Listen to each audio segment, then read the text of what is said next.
Hi, I'm Dr. Heidi Keating with the Center for Health and Wellbeing. Today we're going to talk about acupuncture channels.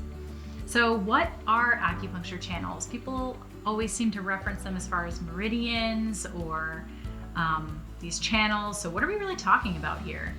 And as you can see, I've got my model today, and he has mapped out all the different meridians in the body.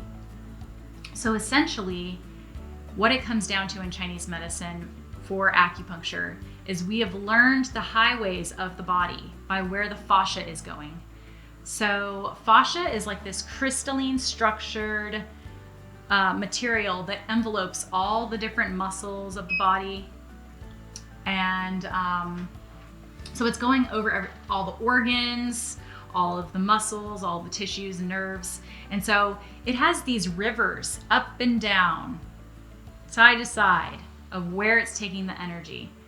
So we've learned these fascia planes, and we figured out that they're coming from organs, and they're going to distal, so further away parts of the body.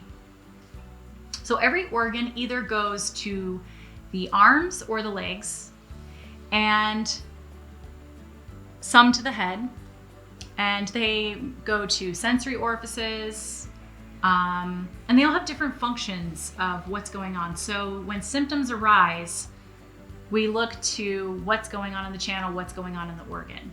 So for instance, we look at the stomach channel. So the stomach channel is going to start at the eyes, okay? So I see my food and I begin digesting it, okay? And then it's going to go around the jaw and up. I begin chewing my food and I'm digesting it. And then it's going to go down the throat as you swallow it. So the stomach channel moves down the throat.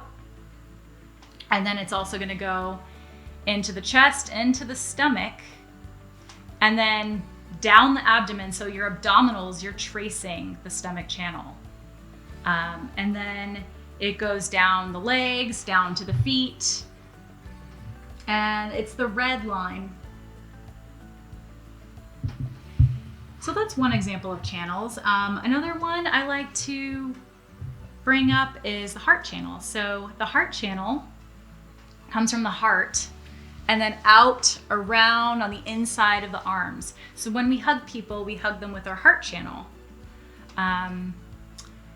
So we learn these different rivers of the body, where the energy's going, and then when it gets stuck, we have tools such as acupuncture, cupping, gua sha, massage, to help the river flow again. So say the river gets dammed up with some twigs and rocks and different things, logs. And so that's what's happening to your blood when you get a stagnation. There's pain with stagnation and things can't move. The energy is clumped.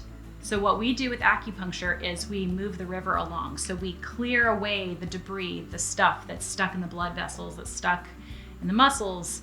And that's how it basically works. So we're communicating along nerve pathways. We're communicating directly with nerves that go to the brain and that go to the vital organs. And we send the message to function properly. And so we learn different techniques, and we have different tools such as electrostimulation in which we can influence the message we want to send. And that's all for today.